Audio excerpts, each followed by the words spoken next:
Comme le disait Francis Bacon, philosophe anglais, on ne commande la nature qu'en lui obéissant. Bien. Vous savez, au-delà des vidéos que je réalise, le fait de transmettre des connaissances, puis par la même occasion de donner une sorte de sens à mon existence, eh bien, je tente aussi de déconstruire certaines évidences. D'ailleurs, à ce jour, nous pouvons nous apercevoir que nous avons conçu puis matérialisé le monde à notre image, à notre échelle, et ce, établi selon nos goûts, sans pour autant nous soucier des conséquences que nous avons et allons engendrer. Vous savez, je pense que nous sommes un peu comme ces enfants qui tentent de jouir d'une certaine richesse sans prendre la peine de se soucier des ravages que cela peut causer. Alors, serait-ce le point de vue de notre individualité? Je veux dire, l'élément déclencheur de notre volonté à prendre soin uniquement de notre propre espèce, se résumant au désir inéluctable d'amélioration de notre quotidien, de notre confort de vie, de notre environnement, de notre façon de penser, et puis, pour finir, de notre humanité. À travers les siècles, nous avons conquis le monde. Sur le chemin de notre existence, nous fîmes des rencontres sans nous soucier de nos actes irrémissibles. Pourtant, l'heure devrait être plus à la rédemption auprès de celle qui nous a donné la vie. Mais en observant les priorités politiques actuelles, notre avenir me paraît donc incertain. Ainsi se dessine un comportement bien loin de la sagesse au poste de notre gouvernance. C'est pourquoi la découverte de différentes cultures lors de mes expéditions continue d'éclaircir mes réflexions, me permettant ainsi de dissocier l'abject de la nécessité. Est-ce que tout ça a un sens? Je veux dire, les prises de conscience qui résultent des prises de recul permettraient-elles de guider notre espèce, et y compris les autres, vers un avenir plus prometteur qui soit? C'est une véritable question, hein. Alors, bien entendu, bien que l'homme fit de telles prouesses, il peut cependant sombrer dans la puérilité, alors, par peur peut-être de la différence envers ses frères, plus jeunes que son éventuelle sagesse. Ainsi se dessine un souhait d'amélioration de son environnement si singulier, si anthropocentré, tout en s'arrachant de son environnement passé. L'environnement extérieur, du moins à sa maison, sera malheureusement négligé.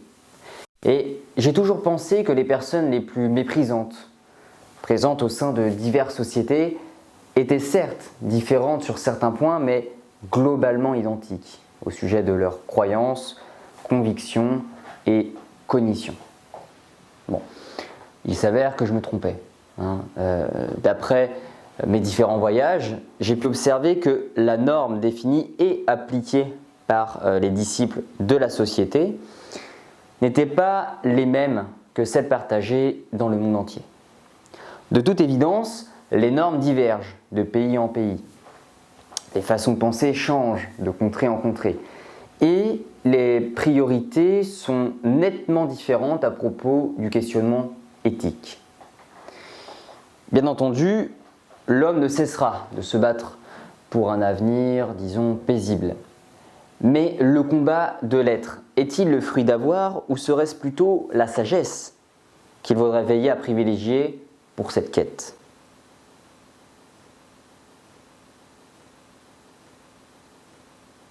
Alors, je pense que notre rapport à la nature devrait aussi être redessiné ou du moins repensé, notamment avec nos talents si aiguisés, nos sens si développés, notre capacité à nous adapter à un régime alimentaire quelconque. Eh bien, nous devrions tous être perçus comme des voyageurs du monde et non comme des destructeurs du berceau. Le fait d'observer son environnement d'analyser les éléments qui le composent s'avère être un exercice relativement délicat, mais cependant légitime à entreprendre au sein de notre vie, et le plus souvent possible d'ailleurs. Ceci aura pour but de vous déconnecter des éléments néfastes de votre vie quotidienne. Ainsi, la nature est, d'après moi, le cocon le plus important à protéger afin de pouvoir mieux s'éveiller. Il n'est guère légitime d'être doté d'intelligence surhumaine ou de compétences intellectuelles dépassant la moyenne publique pour le comprendre. La nature est la clé de la paix puis de la sagesse. De la sagesse que nous recherchons tous au fond d'entre nous. Que de mieux que de se retrouver, ou du moins se retourner vers notre mère afin d'avancer, admirer ses courbures, son harmonie, ainsi que son calme.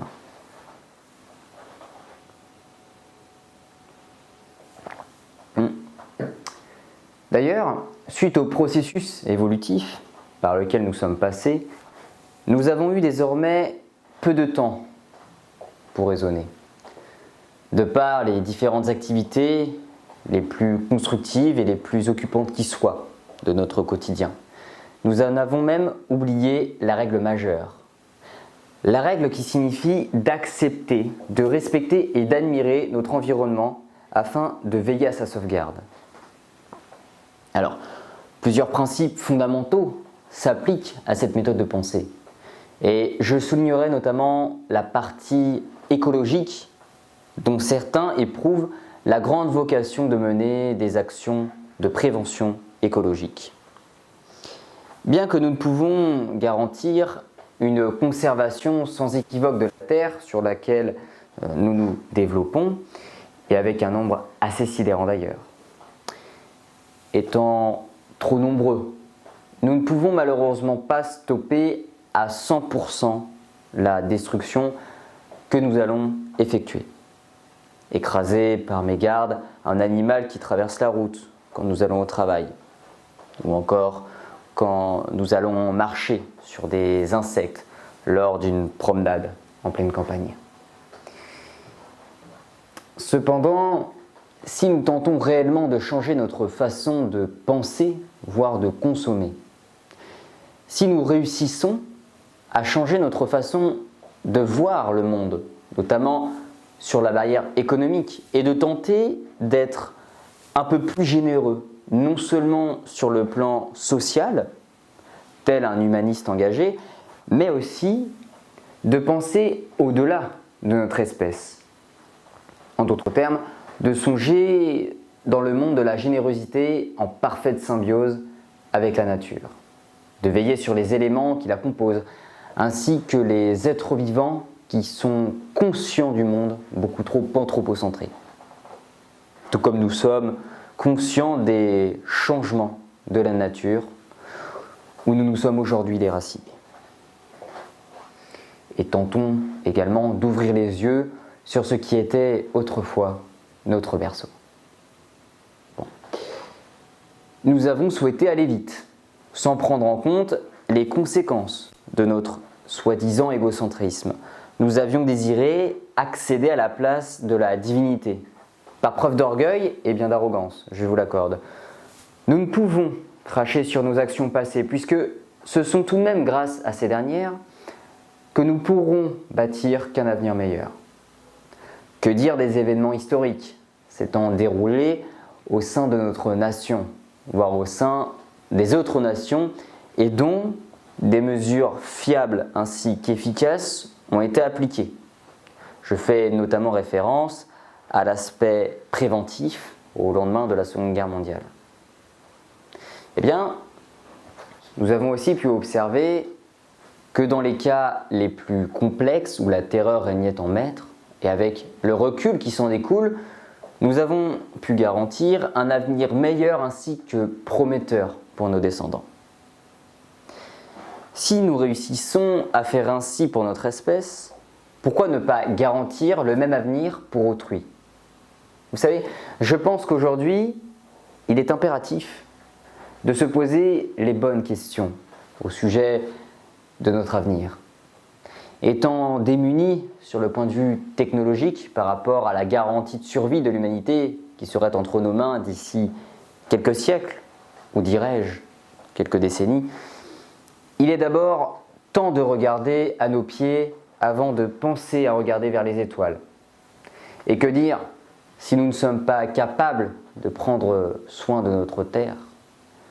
Comment éviter la destruction des autres planètes que nous allons tenter d'habiter? Bien entendu, c'est une situation qui se compare fortement au scénario d'un film de science-fiction que je vous propose ici. Mais avec une bonne capacité d'abstraction et d'une projection dans l'avenir, je pense que le combat du spécisme fait partie des prochains combats de l'humanité. Tout comme celui qui consiste à repousser les limites de la mort, notamment en tentant de devenir non pas immortel mais plutôt amortel. Mais bon, il s'agit là d'un autre sujet sur lequel nous reviendrons dans un autre cours. La peur du changement est un phénomène relativement fréquent chez l'être humain. Pourquoi changer si ça a toujours été ainsi? Pourtant, si nous avons l'intuition qu'un changement est nécessaire, et ce en faveur du bien commun, alors il me semble légitime de se battre en vain pour ses droits, comme contre le racisme, par exemple, contre l'antisémitisme, contre le sexisme, contre l'homophobie, ou encore contre le spécisme.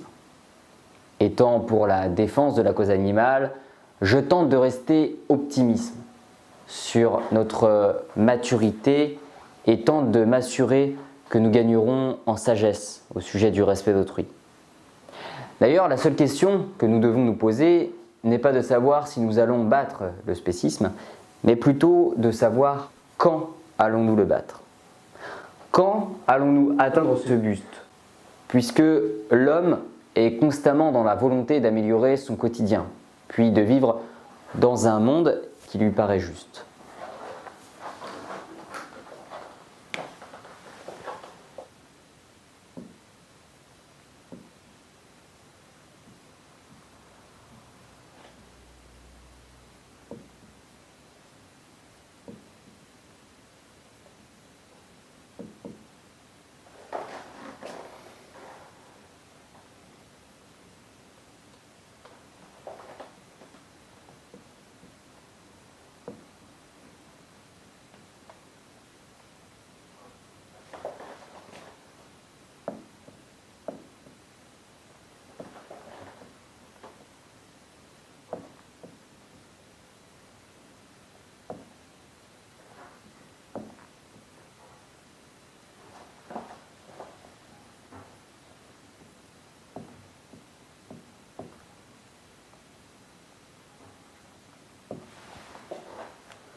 Alors il y a une chose qui est relativement amusante, puisqu'un jour on m'a dit « Comment se fait-il que vous soyez si contradictoire avec vous-même » Alors, je lui ai dit que nous l'étions tous un peu, notamment sur certains points, mais j'ai quand même pris la peine de lui demander pourquoi m'avait-il dit cela.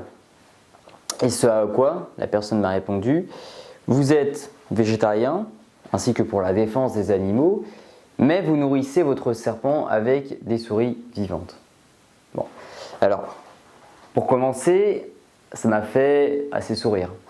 Et ensuite, je lui ai évoqué mon point de vue. Alors, pour être honnête, je trouve que son argument est assez dépassé et dénué de sens. À commencer par la souffrance animale. Alors, j'ai tenté tant bien que mal de lui faire comprendre que l'observation de la souffrance animale présente dans les abattoirs était tout aussi atroce, pour ne pas dire pire, sachant que l'origine de ces actes était en majeure partie privilégiée pour notre simple bonheur gustatif. Donc, il s'agissait là de mon argument éthique. Ensuite, il y a l'argument scientifique, si je puis dire, celui qui est étroitement lié aux besoins nutritionnels de l'espèce. Et vous vous en doutez, bien que j'ai dû argumenter puisque cette personne faisait également partie de celles qui se sentent brillantes lorsqu'elles évoquent le fait que les lions mangent bien des gazelles, alors pourquoi pas nous? Alors là, quand j'entends ce type de propos, ça m'inquiète un peu, puisqu'il ne suffit pas de réaliser un travail incommensurable de prise de recul pour comprendre qu'il existe une diversité d'espèces parmi nous, puisque oui, nous ne sommes pas les seuls à vivre dans ce monde, nous le partageons également avec d'autres spécimens, pour ceux qui auraient tendance à l'oublier. Donc une multitude d'espèces, des espèces différentes, possédant également des besoins différents. Que dire de l'échelle trophique, qui n'est rien d'autre qu'une sorte de classification des animaux par leur régime alimentaire. Ou les superprédateurs tels que le lion, le rapace ou encore le requin sont au sommet de cette dernière, puis les proies en sa base. Donc le lion fait partie des superprédateurs, donc ayant une alimentation exclusivement carnivore, tout comme le python. Quelle surprise! Vous comprenez bien qu'un régime végétarien leur serait maigre pour ces espèces, contrairement aux tortues des steppes ainsi qu'à l'iguane vert, que j'ai également ici en captivité, et où une alimentation majoritairement herbivore est nécessaire à leur bon développement. Alors il faut savoir que l'homme est capable de manger de la viande ainsi que du poisson, et ça ne le rend pas pour autant malade, contrairement aux espèces herbivores qui possèdent un régime alimentaire strictement herbivore. D'ailleurs, c'est même une excellente chose que nous soyons omnivores.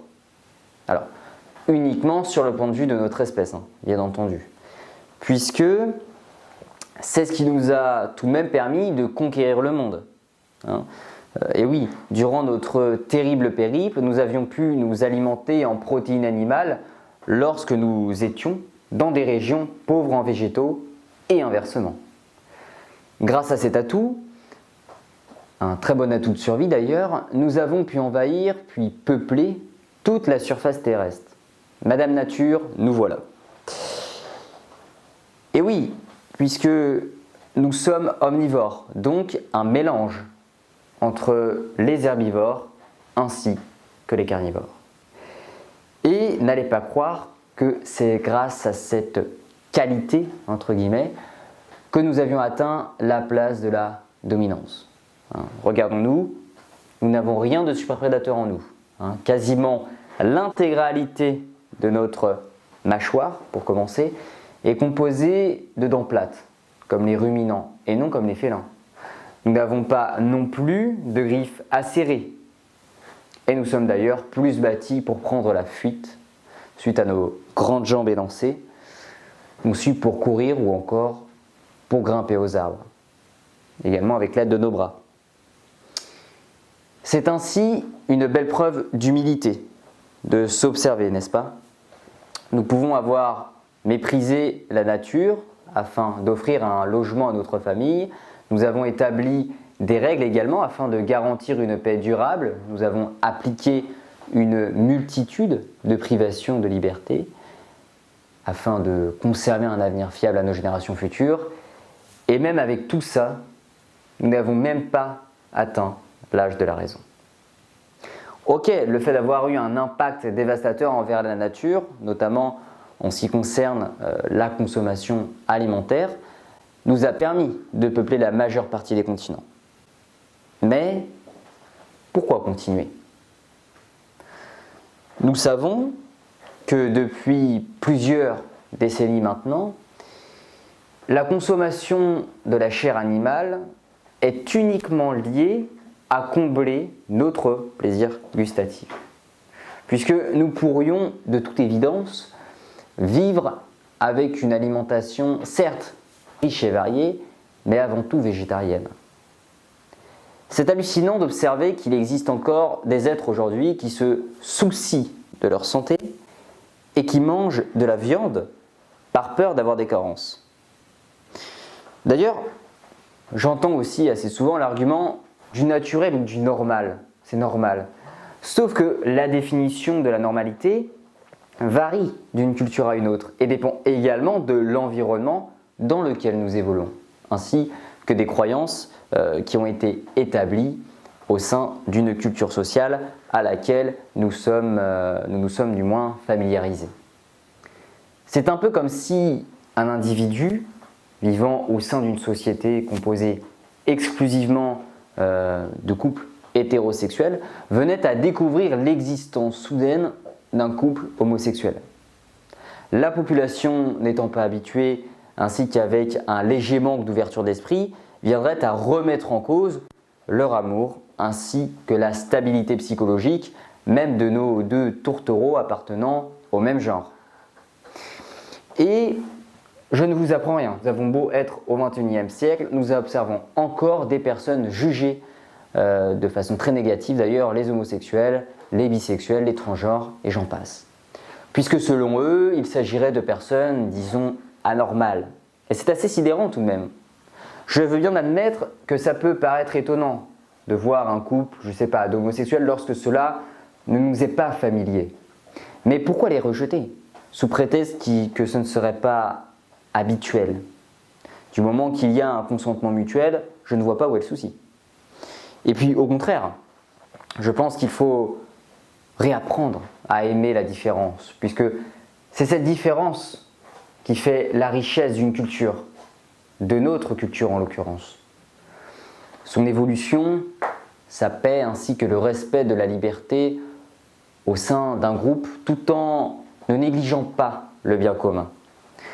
Si nous sommes également capables de redéfinir le bien commun et de ne pas l'associer uniquement aux hommes, mais aussi aux autres espèces qui cohabitent avec nous sur cette terre.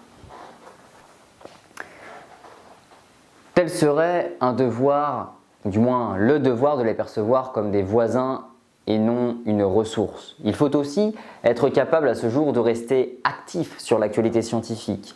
Nous avons souvent tendance à nous sentir au-dessus de la nature, au-dessus des autres espèces. Mais n'oublions pas que nous faisons partie du même arbre, celui du vivant. Nous avons acquis de grandes compétences prédatrices, sans pour autant acquérir le comportement et la raison qui va avec. Nous sommes, comme qui dirait, de vulgaires super prédateurs, mais très immatures. Alors, pourquoi immatures, me demanderiez-vous? Eh bien, contrairement aux grands félins d'Afrique, par exemple, qui vont utiliser leurs compétences ou leur capacité de grands prédateurs pour traquer et tuer leur proie afin de s'en nourrir, eh bien, nous allons tuer pour un besoin qui n'est pas des plus indispensables. Nos diverses denrées alimentaires végétales étant destinées au bétail pourraient pourtant être destinées à nourrir l'homme.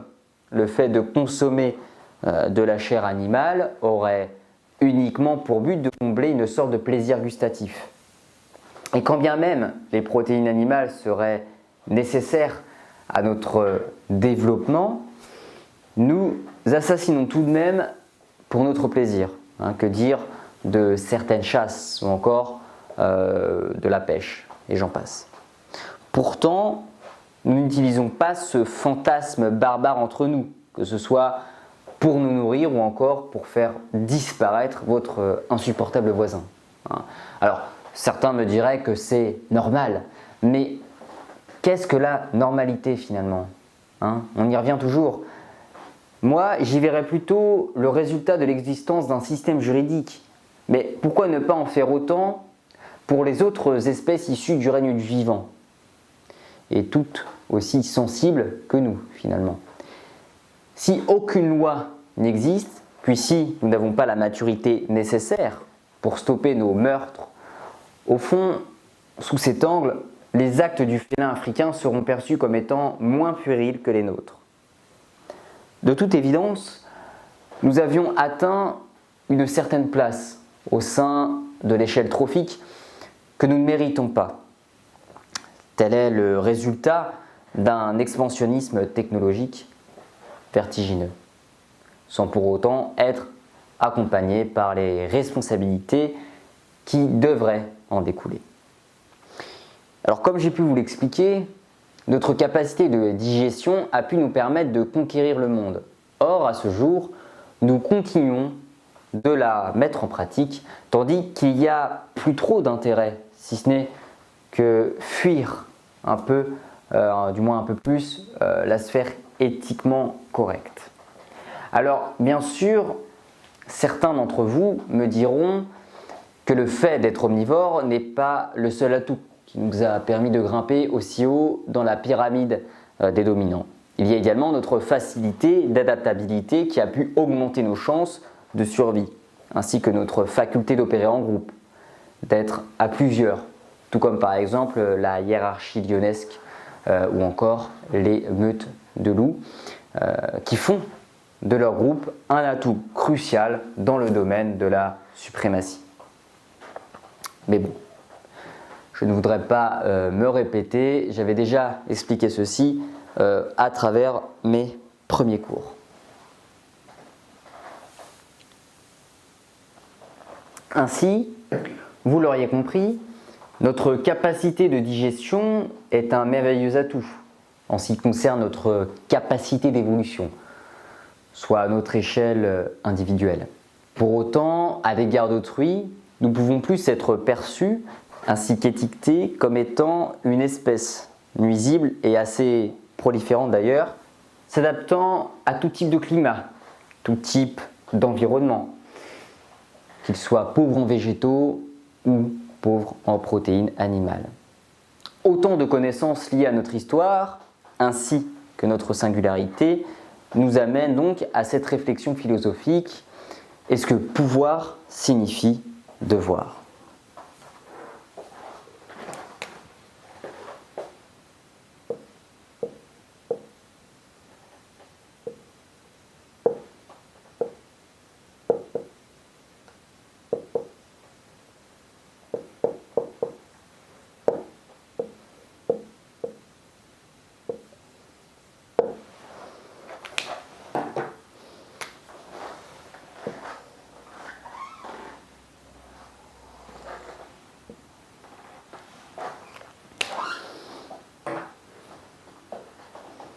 Ainsi, pour notre lion africain, le requin blanc ou encore mon serpent, que je nourris d'ailleurs avec des proies vivantes, pour de bonnes raisons, puisque déjà, lorsque je tente de recréer au mieux son milieu naturel, le fait de vivre en captivité l'a légèrement dénaturalisé, donc respecter les cycles diurnes et nocturnes, ainsi qu'un apport alimentaire se rapprochant au mieux de son biotope d'origine est selon moi primordial.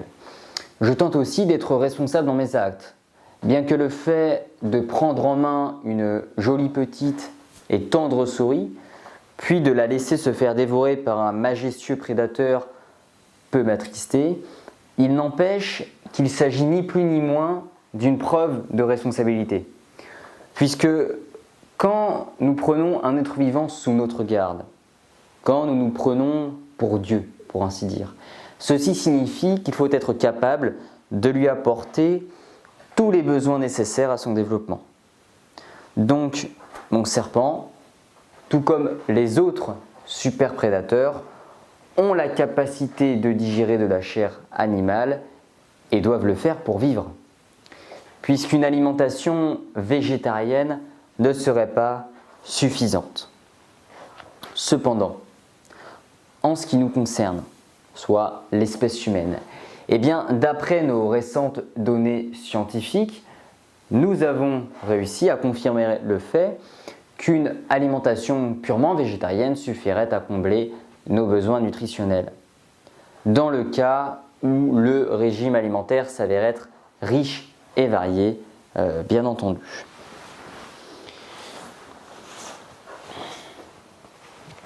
Alors, j'entends aussi souvent l'argument de l'île déserte. Je ne sais pas si certains d'entre vous l'ont déjà entendu, bon, ça ne fait rien. Alors, pour répondre à ce type de propos, bien sûr que si j'étais sur une île déserte, pauvre en ressources alimentaires végétales, peut-être que je chasserais pour me nourrir ou encore pour nourrir ma famille. Parce que c'est cette capacité de digestion qui me permettra de rester en vie. Or, dans le cas actuel, nous ne sommes plus dans le cadre de la survie. Donc pourquoi s'entêter à continuer d'œuvrer pour l'industrie de la viande uniquement pour satisfaire un plaisir gustatif? C'est un peu égoïste tout de même, non? C'est un peu comme la vision économique, voyez-vous. Il s'avère que j'acquiers un salaire tous les mois, comme beaucoup de personnes, et ce dernier me permet de vivre de façon confortable au sein de cette société. Pas de contraintes alimentaires et il me suffit d'aller au supermarché. Pas de contraintes géographiques non plus. J'ai un véhicule capable de parcourir de grandes distances et ce en un temps minime. Pas de contraintes thermiques non plus. Il me suffit de mettre une veste lorsque j'ai froid afin de maintenir ma température corporelle. Ainsi, je perçois plus l'argent comme un outil pour vivre dans cette société et non comme une fin en soi. Cependant, dans le cadre d'un sans domicile fixe, sans emploi, c'est la même situation que la survie sur une île déserte, pauvre en ressources végétales. Puisque l'argent, il va le percevoir plus comme une nécessité de survie. Alors, je reviens un instant sur le sujet de mon python, puisqu'il y a aussi quelques petites choses qui sont intéressantes à relever. Comme je vous l'ai dit, le fait d'élever un spécimen en captivité nous fait perdre notre statut d'espèce pour adopter celui du dieu. Clairement, reconnaissons-le. Nous devons impérativement lui apporter les besoins nécessaires pour qu'il puisse se développer dans les meilleures conditions possibles. Et ça, c'est une cause qui me tient particulièrement à cœur et c'est aussi la raison pour laquelle j'ai commencé à réaliser des vidéos dans le domaine de la terrariophilie. Donc, l'alimentation du python, elle est irremplaçable à ce jour. J'ai aussi eu des remarques liées au fait que je prétendais soutenir la défense du droit animal tandis que je prenais la liberté de donner de mon plein gré une souris vivante à mon python. Alors certes, c'est le python qui tue la souris, mais étant donné que je la lui donne, je suis indirectement responsable de sa mort. Alors, remettons les choses au clair. En ce qui concerne la souffrance que subit cette souris lors de sa mise à mort, elle n'est pas si terrible que ce qui pourrait éventuellement se passer dans les abattoirs français. Il faut aussi savoir que la mise à mort est extrêmement rapide, puisque la souris meurt en moins de 10 secondes. Et quand il s'agit du python, du moins d'un python assez imposant, la souris meurt sur le coup suite à la force de serrage beaucoup plus importante délivrée par le serpent. Puisqu'il s'agit là d'un serpent constricteur. Donc la mise à mort de leur proie s'effectue généralement par l'étouffement. Je veux bien admettre que ce n'est pas toujours agréable de regarder, que ce soit en face de soi ou derrière un écran, mais peut-on en dire autant de ce qui se passe dans les abattoirs? Soutenant la cause animale, je soutiens également l'association L214 qui mène les actions respectables et dont je vous invite fortement à suivre, notamment sur les réseaux sociaux, où L214 propose un contenu du moins très intéressant ainsi que constructif au sujet de la déconstruction des évidences, ainsi qu'en ce qui concerne la prise de conscience, puis de positions philosophiques. Nous pouvons d'ailleurs observer ce qu'il se passe réellement dans les abattoirs suite à l'installation de caméras cachées et nous observons bien que le traitement offert aux animaux est bien moins exemplaire que celui qu'on pourrait éventuellement apporter à la souris qu'on donnerait à un serpent en captivité. Quand bien même il y a ce côté relativement cruel où moi-même je suis confronté, tout comme les autres éleveurs de serpents, et nous en assumons les responsabilités, je tente tout de même de manipuler avec décence la souris. Certes, il s'agit là d'une proie, mais bon, nous sommes tous des proies et nous avons tous un prédateur, quelqu'un capable de nous dévorer, même le plus grand prédateur de l'histoire de la planète, et non pas uniquement de l'humanité, étant l'homme, malheureusement, nous avons encore à ce jour un être qui nous dévorera, comme les asticots lors de notre mort par exemple. Donc nous méritons tous le respect. En ce qui me concerne, je ne mange pas de viande ni de poisson. Je suis donc végétarien. Il n'empêche que ce n'a pas toujours été le cas. Effectivement, durant mon enfance ainsi que mon adolescence, je consommais de la chair animale, je l'avoue. J'avoue aussi le fait que je trouvais certaines viandes vraiment bonnes sur le plan gustatif, comme le saucisson par exemple.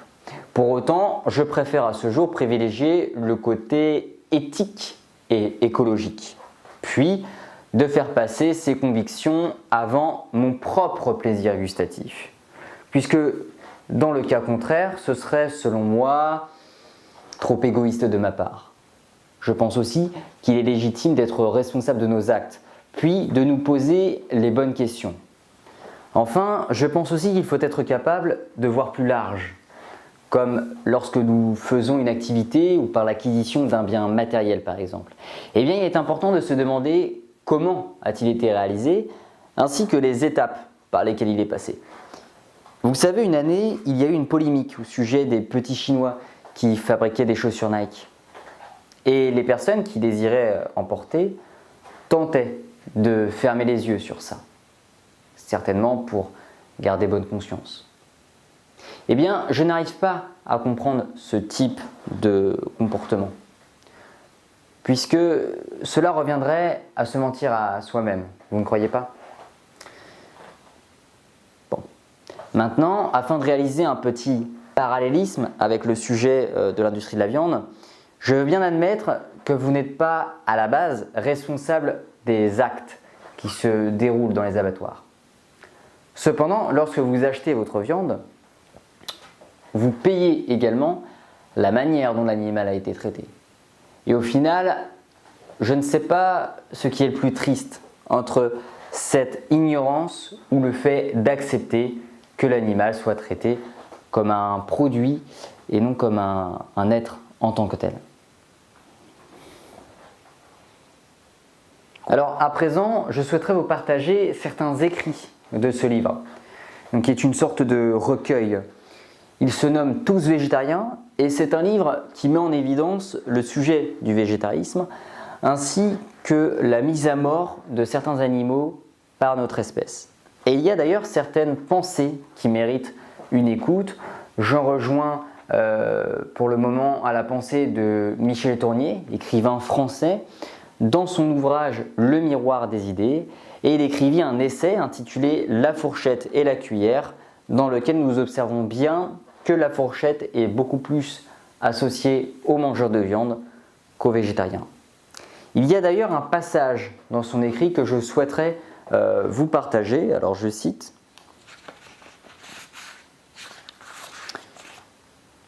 « Il y a du diable dans la fourchette.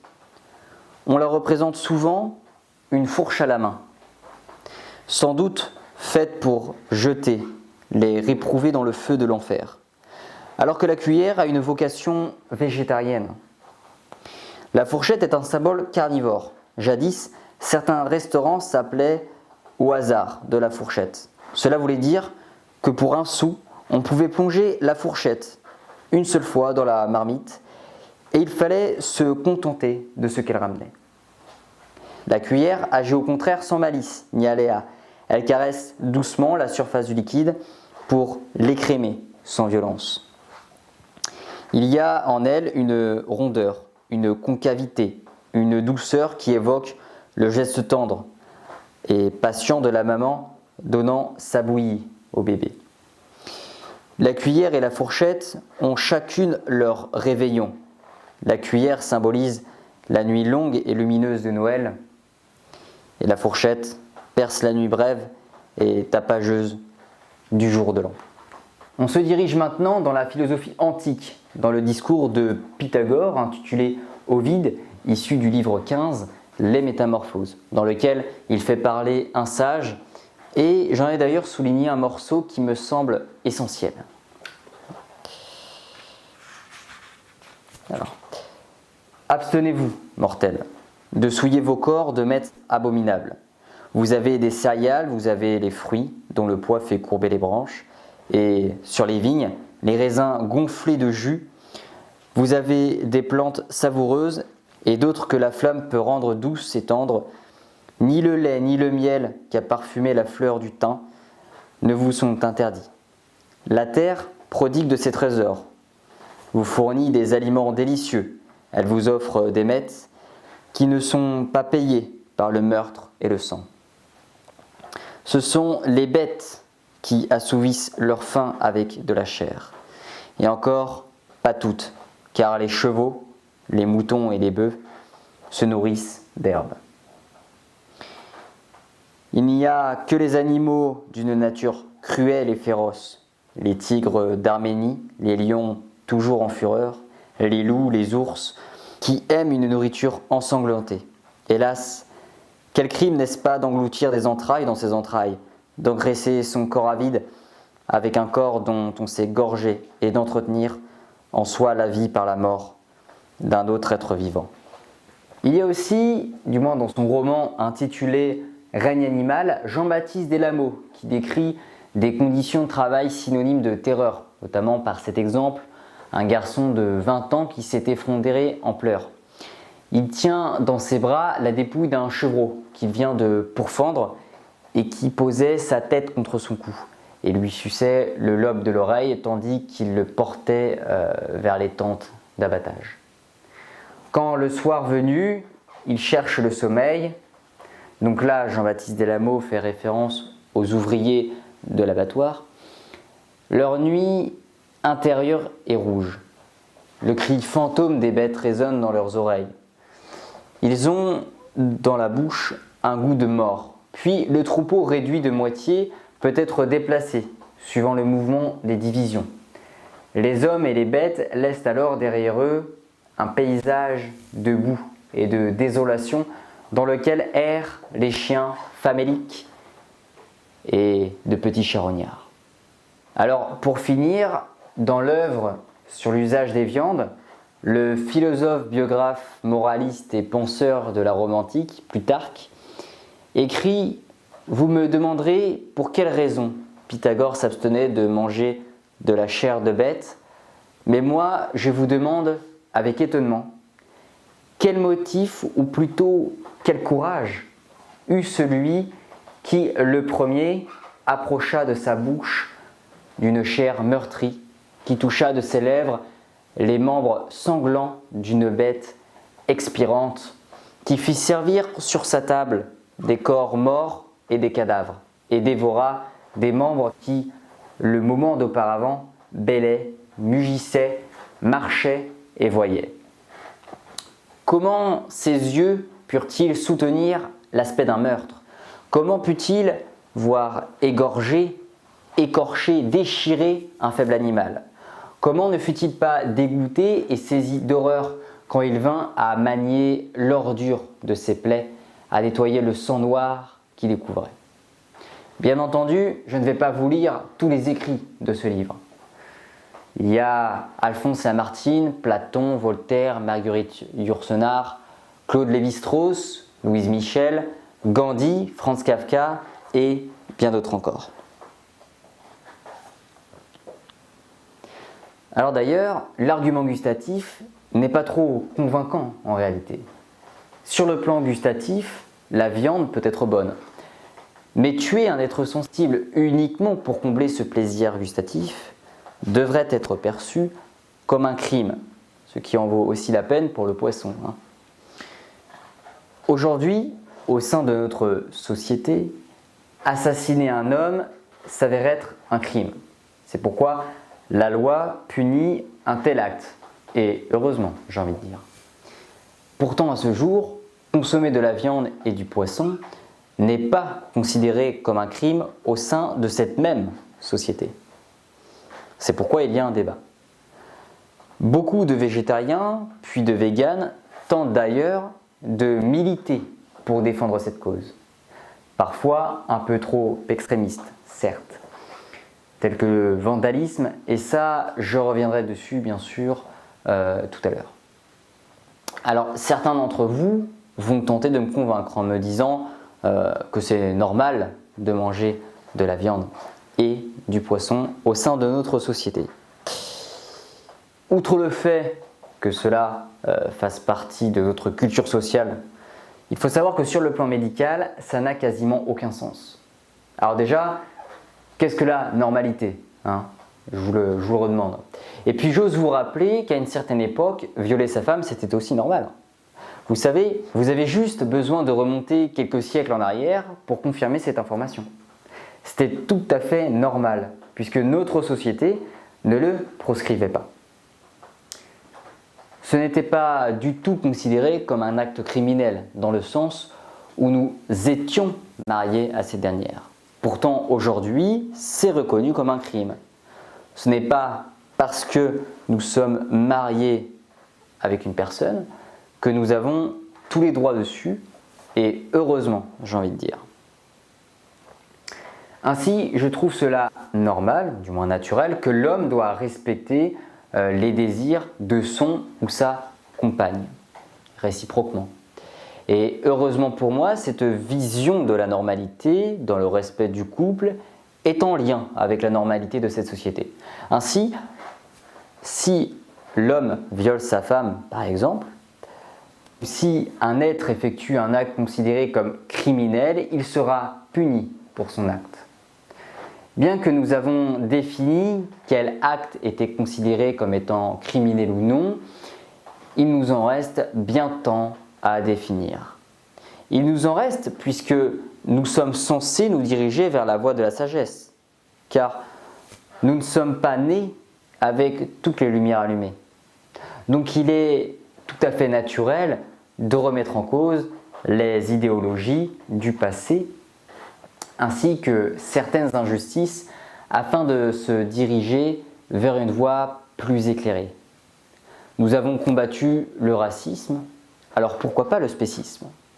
Donc certaines personnes agissent de manière radicale, comme je vous disais, en vandalisant certains commerces. Bien que je ne tolère pas ce type d'agissement, je comprends néanmoins quelles sont leurs motivations.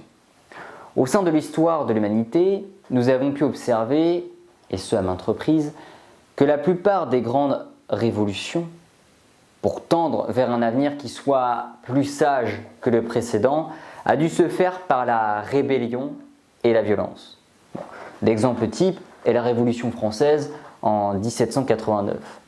Ainsi, faire passer une philosophie, voire même de l'appliquer telle une façon de faire honneur à notre sagesse, est très dur à mettre en place, puisque ceci suscite de rompre avec nos habitudes familières, et là pour le coup alimentaires.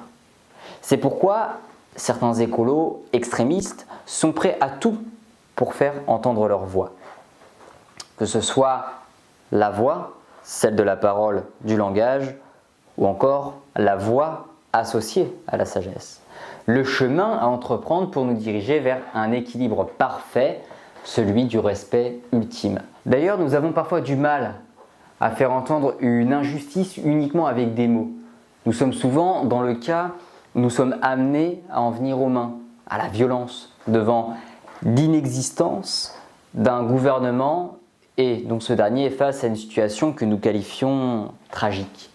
Et c'est bien dommage, puisque ce n'est pas là une idée qui me plaît. Je préférerais nettement utiliser la parole, tels des êtres de sagesse, comme notre statut d'espèce devrait prétendre.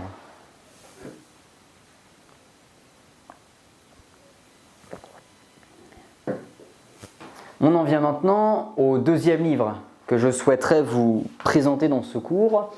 Il s'agit du livre écrit par Hugo Clément, donc journaliste français, et qui s'intitule « Comment j'ai arrêté de manger des animaux ». C'est d'ailleurs un livre qui est très documenté et nous allons pouvoir voir ça ensemble dans un instant. Alors, il faut savoir que lorsque certains évoquent le fait, en ce qui concerne la souffrance animale mise en œuvre dans les industries de la mort, ou encore l'atrocité des conditions d'élevage des animaux, eh bien, beaucoup réclament leur liberté en énonçant laissez-moi la liberté de faire ce que je veux. Alors, il est vrai que beaucoup de pensées, croyances et philosophies qui sont proposées, voire imposées menant à engendrer une privation de liberté peuvent être considérées comme étant d'une part du prosélytisme et d'autre part une atteinte à la liberté même de croire, de penser et tout simplement de vivre. Or, il s'avère que la liberté possède un facteur contradictoire afin que cette dernière puisse être profitée par tous. Il s'agit ni plus ni moins d'autrui. Effectivement, nos semblables occupent une place décisive dans l'équation des libertés, ou plus exactement dans la liberté même de notre société. Nous sommes libres de faire ce que nous voulons du moment qu'autrui n'est pas impacté. Le dilemme, c'est qu'à ce jour, nous considérons autrui uniquement ceux qui nous ressemblent, soit nos semblables. Pour autant, les animaux sont eux beaucoup plus délaissés et mal perçus, puisqu'ils sont considérés comme étant moins intelligents que ce que la science pourrait par contre nous démontrer. Et dans cet ouvrage, nous allons voir des études comportementales qui ont été menées à l'égard des espèces animales, ainsi que les châtiments que nous leur réservons. Toutes ces connaissances ne sont pas là pour nous faire la morale, mais uniquement pour établir un constat. Comme je le dis assez souvent, les connaissances naissent de la science et c'est avec la philosophie que nous jugeons de leur bienveillance et nous en appelons de ce fait à l'éthique. 3 points de réflexion peuvent dès à présent nous mettre sur la voie de l'éloge du végétarisme, à savoir je n'ai pas besoin de viande et de poisson pour être en bonne santé. L'élevage et la pêche industrielle sont un fléau pour la planète. Et numéro 3, la manière dont l'humanité traite les animaux destinés à finir dans nos assiettes est ignoble car ces êtres sont intelligents et sensibles.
Vous savez, la question du végétarisme ainsi que du droit animal n'est pas nouveau.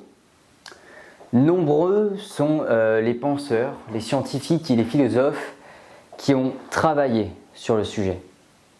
Alors, que dire de Charles Darwin, Albert Einstein, Thomas Edison, Sir Isaac Newton, Nikola Tesla, Henry Ford, Théodore Nomode. Vous savez, beaucoup d'individus mangent de la viande et sont tout de même conscients des conditions d'élevage et d'abattage effroyables et indignes de leurs denrées alimentaires. Pour autant, ils ne tolèrent pas ce châtiment mais préfèrent fermer les yeux. Et j'observe deux anomalies. D'une part, il s'agit là d'une terrible dissonance cognitive de la part de ces individus, puisque ceux qui tolèrent et acceptent ce que l'on fait subir aux animaux dans les usines de la mort ne sont pas hypocrites avec eux-mêmes. D'autre part, nous observons un manque crucial de prise de recul de ceux qui n'acceptent pas les conditions d'abattage et qui pourtant consomment de la chair animale, puisque ces usines existent uniquement grâce aux consommateurs. De ce fait, participer économiquement à ce fléau, c'est indirectement contribuer à la souffrance animale émise dans les abattoirs. L'appauvrissement des zones maritimes et la pollution également, puisque, rappelons-le, l'industrie de la viande est l'industrie la plus polluante de la Terre. Et oui, plus que les transports même. Bon. Comme le disait l'ancien Beatles, Paul McCartney, si tous les abattoirs avaient des murs en verre, alors tout le monde serait végétarien. Vous savez, d'après nos récentes données scientifiques, nous nous sommes aperçus que les animaux avaient eux aussi des traits de personnalité ainsi qu'une intelligence bien définie. En ce qui me concerne, cette donnée ne m'a pas vraiment étonné du fait que je m'accorde à l'étude d'espèces issues de l'herpétologie, notamment en observant et en analysant le comportement des différents gros lézards, voire de l'intelligence accrue des varans. Et oui, les animaux que certains consomment sont bien dotés d'intelligence ainsi que de sensibilité et non uniquement de réflexes primitifs comme certains auraient pu le prétendre. D'ailleurs, parmi les animaux destinés à la consommation, il y a le porc. Et nous avons pu observer que le porc possède une intelligence équivalente, pour ne pas dire supérieure, à nos animaux de compagnie, soit le meilleur ami de l'homme, le chien.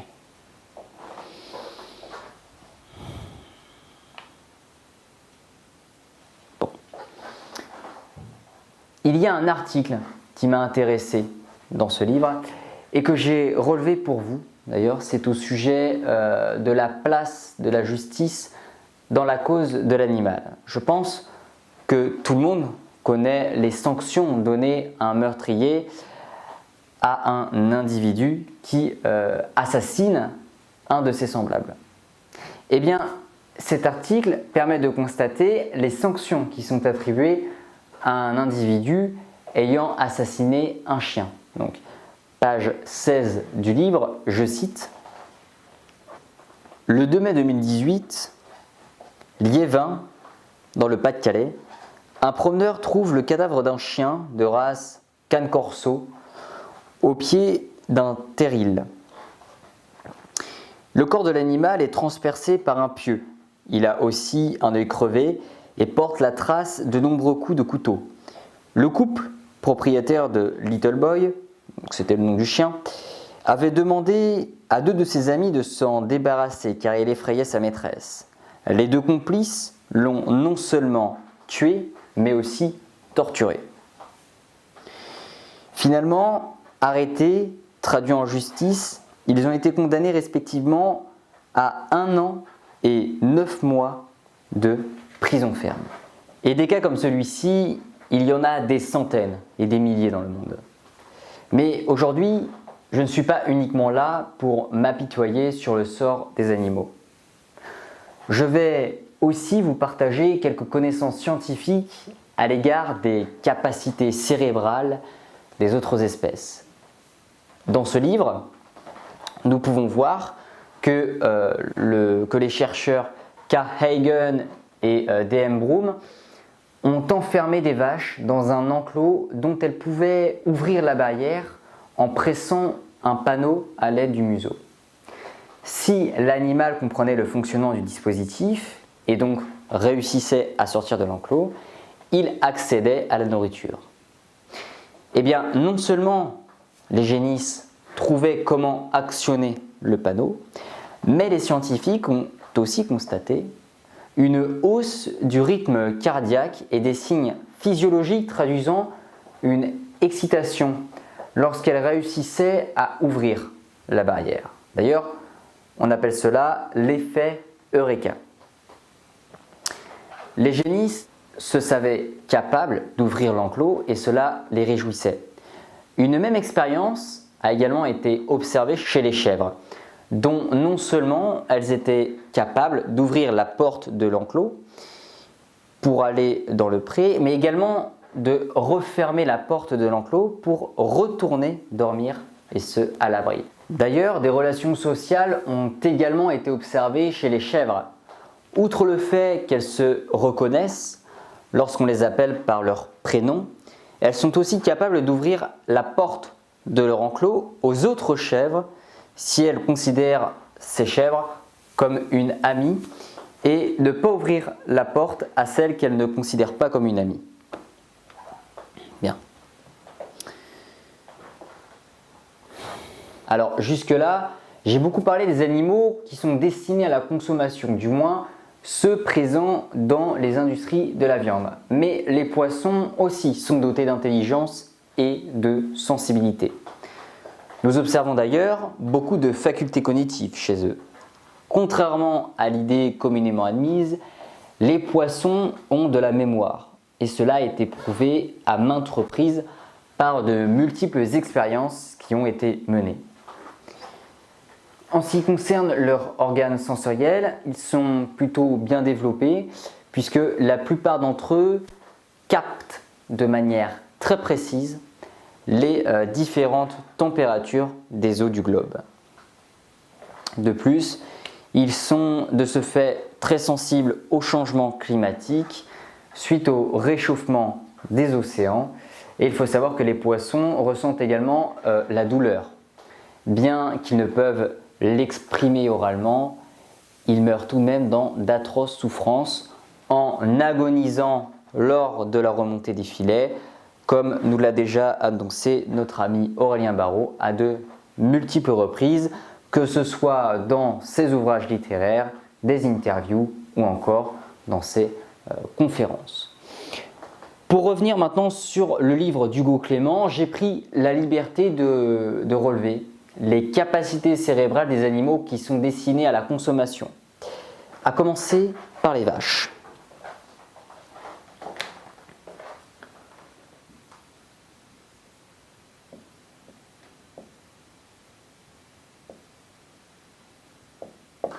Il faut savoir qu'elles disposent de capacités métacognitives et elles sont contentes de résoudre un problème.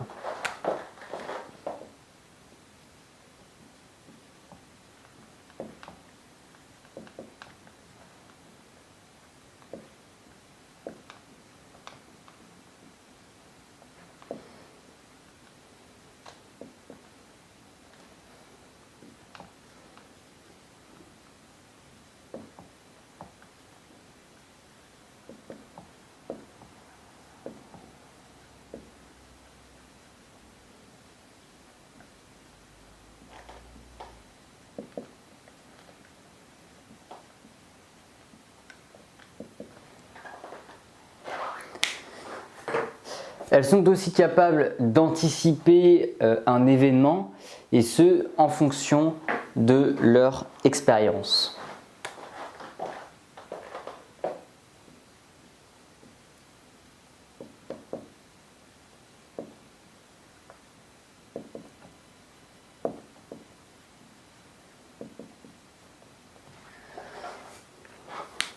Elles possèdent également un lien très fort avec leur progéniture, mettant en place des stratégies pour la protéger.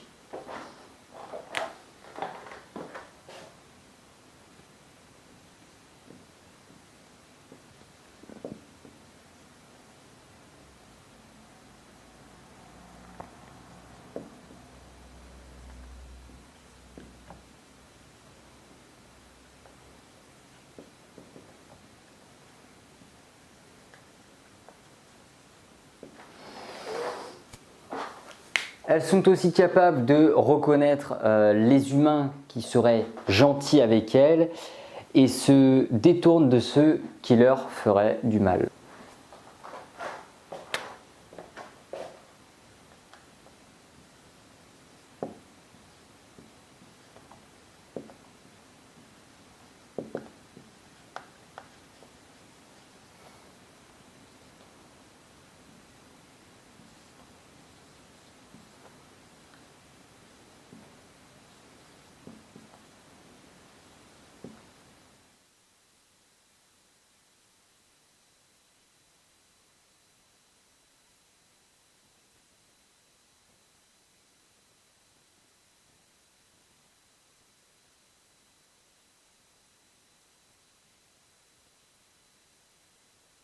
Pourtant, 300 millions d'entre elles sont abattues chaque année. D'ailleurs, elles sont systématiquement séparées de leurs veaux à la naissance et les vaches laitières qui ne produisent plus assez de lait sont envoyées à l'abattoir. Les porcs à présent.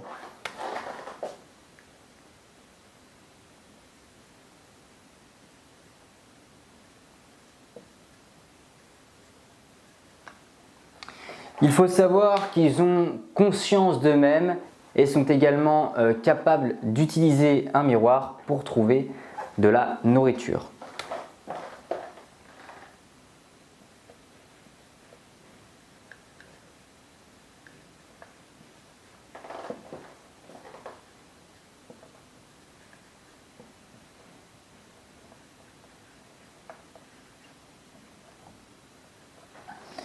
Ils ont également des capacités cognitives très développées.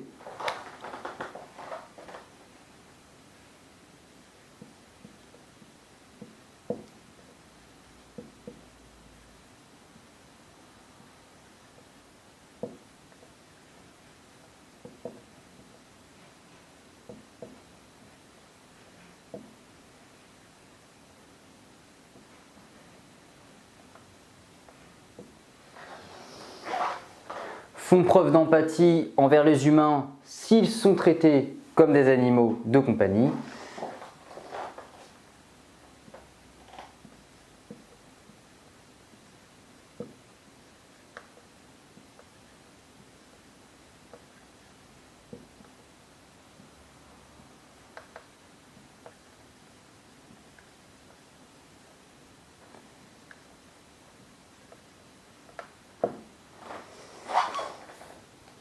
Et ont une intelligence machiavélienne. Ils élaborent d'ailleurs des stratégies pour manipuler et tromper leurs congénères.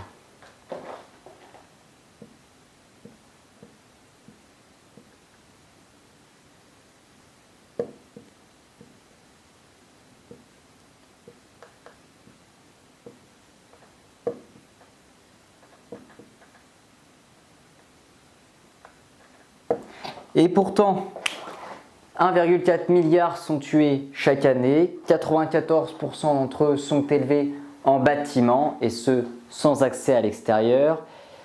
Il y en a de 120 à 180 d'abattus chaque jour, sachant que leur espérance de vie est, elle, estimée entre 15 et 20 ans. En ce qui concerne les volailles maintenant.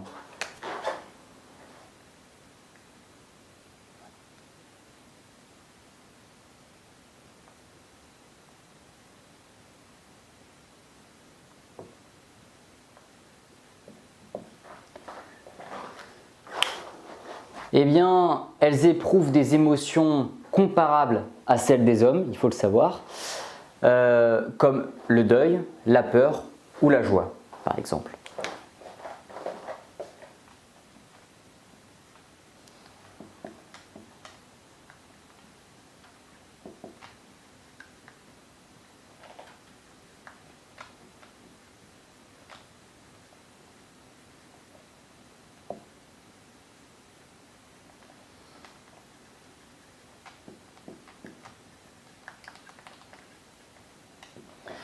Maîtrise également les bases de l'arithmétique, de la physique ou encore de la géométrie, et ce, dès la naissance.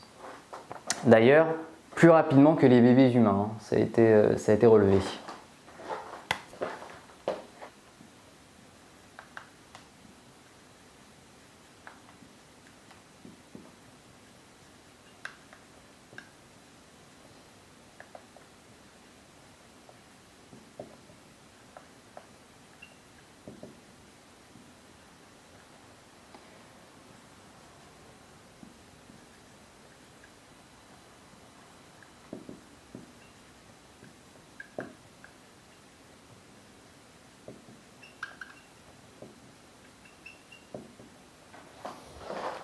Ils peuvent également mémoriser jusqu'à 100 visages de leurs congénères et s'en souvenir même après de longues séparations.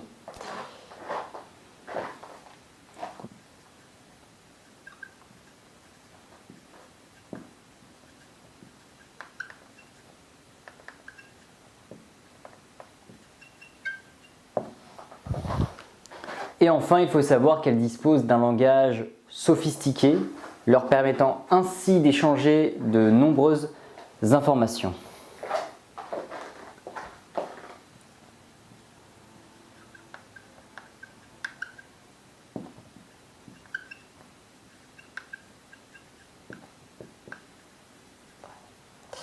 Et pourtant, 55 milliards sont tués chaque année, 83% des poulets français proviennent d'élevage intensif.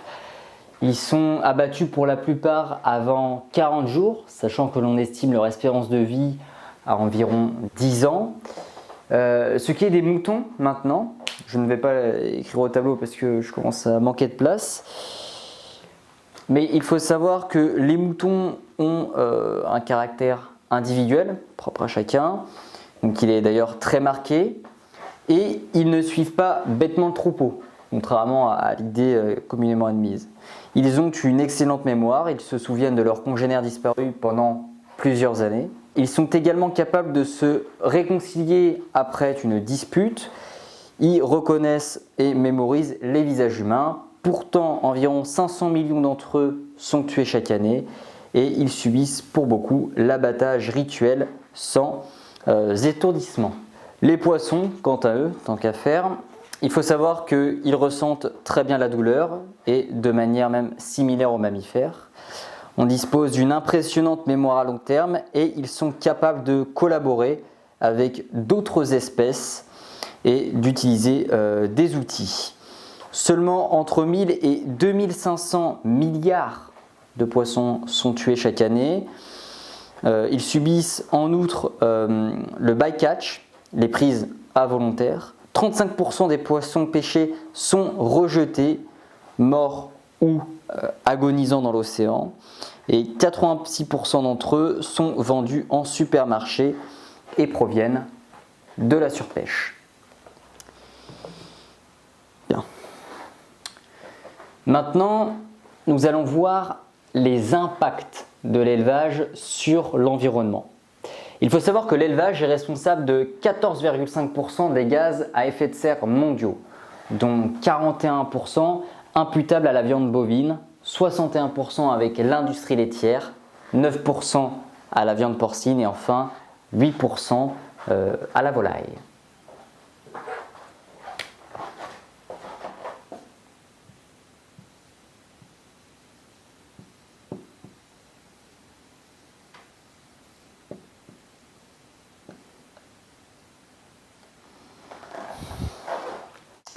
Alors, ce qui est du CO2, il est intéressant de savoir qu'un végétalien émet 2,89 kg de CO2 par jour, un végétarien émet 3,81 kg de CO2 par jour, un consommateur de moins de 50 g par jour de viande, lui, émet 4,67 kg de CO2 par jour, tandis qu'un consommateur de 50 à 99 g par jour de viande émet 5,63 kg de CO2 par jour, et enfin un consommateur de plus de 100 g par jour de viande émet 7,19 kg de CO2 par jour.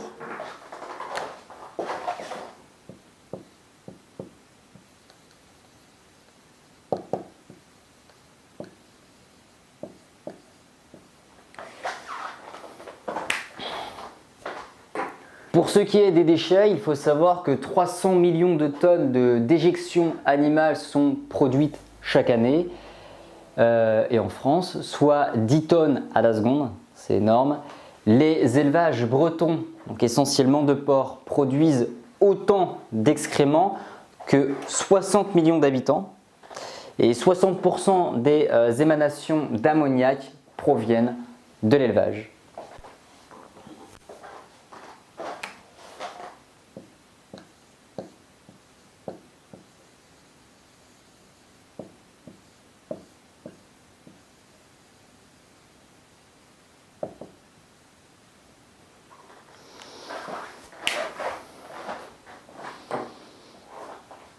Sachez également que 1 kg de viande bovine représente environ 15 000 litres d'eau. Un Français mange en moyenne 24,2 kg de viande bovine par an, ce qui représente une consommation d'eau de 363 000 litres, soit 6 bains par jour ou encore 8 lessives en lave-linge par jour.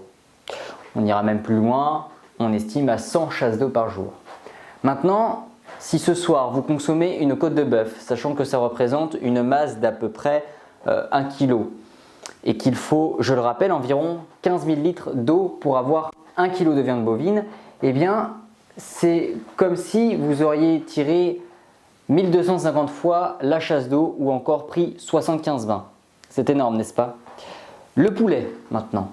1 kg de poulet représente 4300 litres d'eau, soit 22 bains ou encore une chasse d'eau ayant été tirée 358 fois. Et enfin, nous terminons avec la tranche de jambon. Donc une tranche basique ayant une masse d'environ 50 grammes représente 300 litres d'eau, soit une chasse d'eau tirée 25 fois.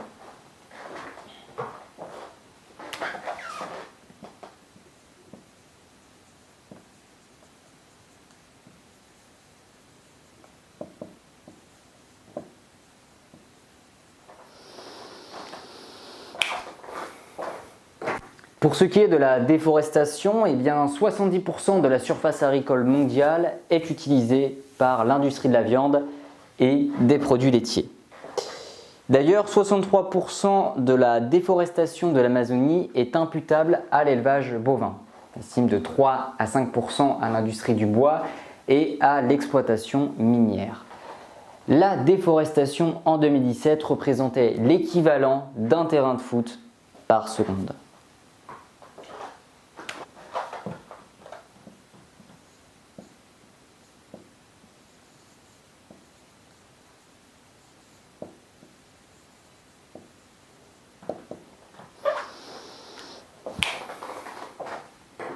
À propos de la biodiversité maintenant, eh bien, il faut savoir que depuis 1970, la déforestation a causé la disparition de 60% des populations d'animaux sauvages. Dans les zones tropicales et en Amérique du Sud, seuls 11% des espèces auraient survécu.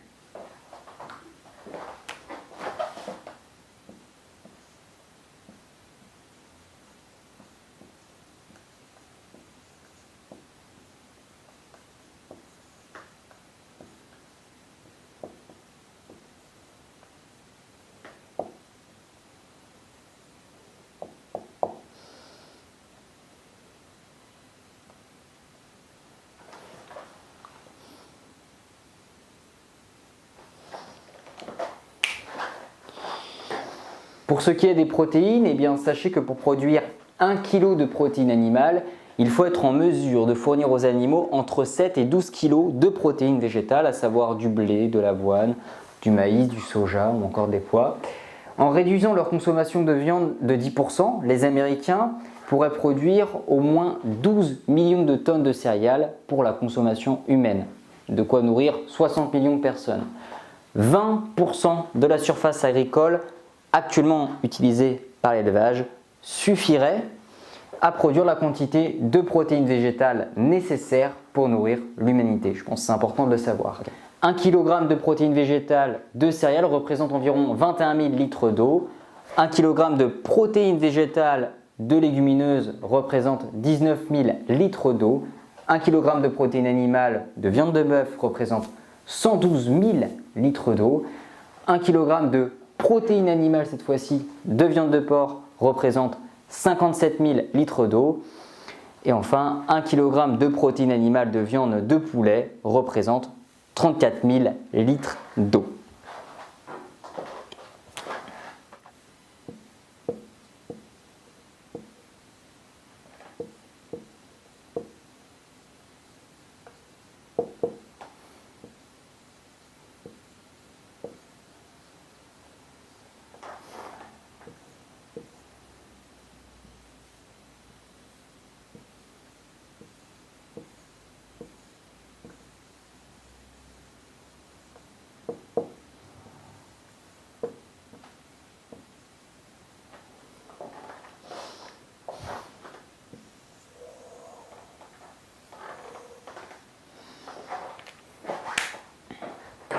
Pour conclure avec ce livre, je dirais qu'il s'agit d'un ouvrage relativement intéressant, comportant l'énonciation de chiffres, d'un constat ou d'un bilan de ce qui se passe dans les usines de la mort, pour ne pas dire abattoirs, bien sûr. Il est autant détaillé sur le point de vue quantitatif que qualitatif. Il est également assez complet au sujet des connaissances scientifiques que nous avons à l'égard des animaux, que nous avons vus d'ailleurs, que ce soit dans leur comportement qu'auprès de leurs facultés biologiques. Nous observons réellement des sommes astronomiques de mort animale ainsi que des conditions d'élevage et d'abattage atroces et indignes de la part des êtres appartenant à l'espèce prétendue sage ainsi qu'intelligente. Les animaux ne sont pas, bien entendu, les seules victimes de ces extinctions de masse. Certains ouvriers de ces usines sont aussi impactés par l'horreur qu'ils observent, du moins au quotidien, et dont certains perdent la raison et deviennent assez troublés psychologiquement suite à s'être familiarisés avec un environnement peu naturel. D'ailleurs, on l'observe aussi dans le premier bouquin qu'on a vu. Ce type d'industrie subsiste toujours au XXIe siècle, bien entendu, peut-être uniquement pour combler un plaisir gustatif ou afin de faire honneur à notre culture sociale, un mode de vie que nos parents nous ont légué, sans pour autant déconstruire la philosophie ainsi que les valeurs que leurs ancêtres leur ont inculquées. Des valeurs dirigées vers le bien autant matériel qu'intellectuel, puisque, je vous le rappelle, l'argent érige encore le monde aujourd'hui, la vie passant au second plan lorsqu'on observe les priorités de ces usines de la mort où le meurtre égale le profit.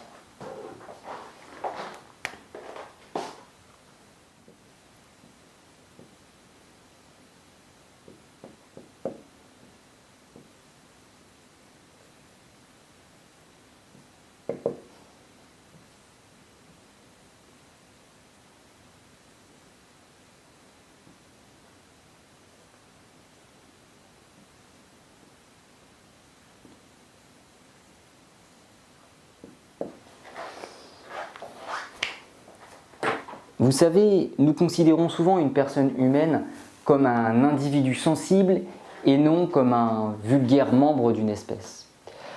Contrairement à ce qu'il est coutume de faire en ce qui concerne les autres espèces du vivant en tout cas. Si votre amour est aussi grand que vous osez le prétendre, pourquoi s'arrêter aux frontières de notre espèce? Nous avons bâti notre royaume en accélérant le processus de vieillissement de notre mère. Comment pouvons-nous réussir à garder espoir pour son avenir, du moins notre avenir? La vie est si complexe ainsi qu'inévitable, délicate à analyser, notamment dans le processus d'évolution par lequel nous sommes passés. C'est pourquoi je pense que l'heure ne devrait être plus au profit ni au pouvoir, mais à la sagesse ainsi qu'au respect d'autrui.